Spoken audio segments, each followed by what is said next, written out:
Bantet tapi kriuk. Aduh, ngemil lagi aja. Tapi kali ini tuh cemilannya beda. Ini seblak kencur, ya. Ini ada 1 kilo. Kita cobain aja.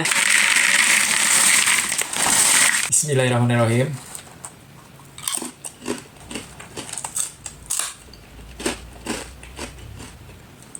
Enakan yang bantet kayak gini nih.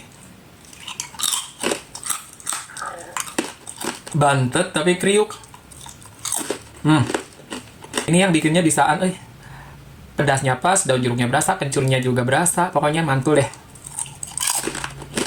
Pencinta seblak, wajib nyobain seblak kencur. Rasanya enak, pedasnya mantul. Cek keranjangku sekarang juga.